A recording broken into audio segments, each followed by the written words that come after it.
Hi guys! So, today magluluto ako ng maha blanca. Ito po ang mga ingredients.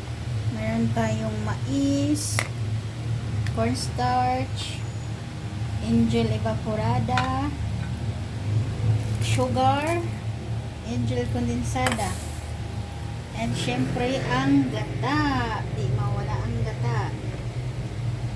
Uy, bakit ang ano sis? So, ilagay na natin ang evap. Ayan. Tapos, ang mais. Kernel corn. Ayan. And then, Yung ano ay yung condense. and then ang condensed.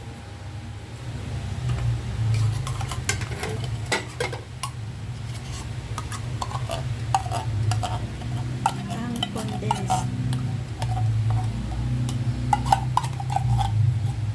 Yan, simutin ko. Wait lang. Ang kakanggatak.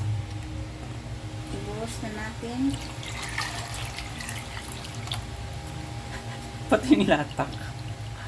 And then, Halo-haloin na siya. where is the panghalo? Ito ba?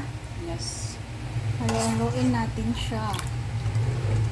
Parang ang dami ng sabaw. Haluin natin. Dapat pinantian mo sis para maano yung kakanggata. Oh. Tapos, lagyan natin ng sugar. O, kalahating sugar lang. Ayan. Lagyan natin konti. Ayan. And then, haluin natin ang ating maha blanca. Halo-haloin natin siya hanggang sa kumulo. O, ayan po. So, halo-haloin natin ang gata, mga ka-friendship ko. Para hindi siya tututong. Ayan, halo-haloin po natin. Ayan. Okay.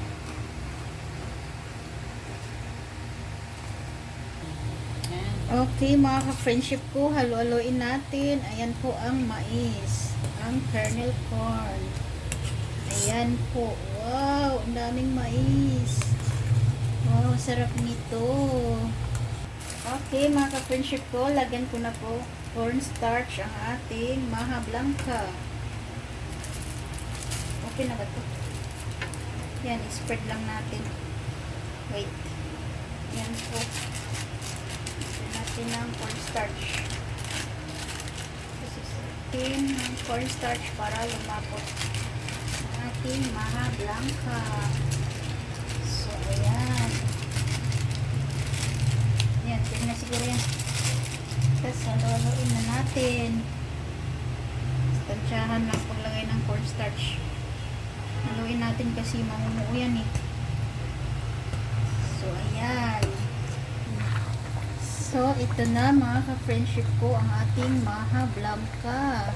Lumapot na po siya dahil nalagyan na po ng cornstarch. So, ito na po. Ayan. Halo-haloin po natin hanggang sa lumapot na lumapot ang ating maha blanca. So, ayan na po mga ka-friendship ko. Hinahalo ko po ang aking maha blanca na ginawa. Wow! Ang bango! Naaamoy ko na po ang bango. Nakakagutom. Wow! O, tingnan mo, ayan. Look at that. O, diba? Malapot na. Paluto na po ito.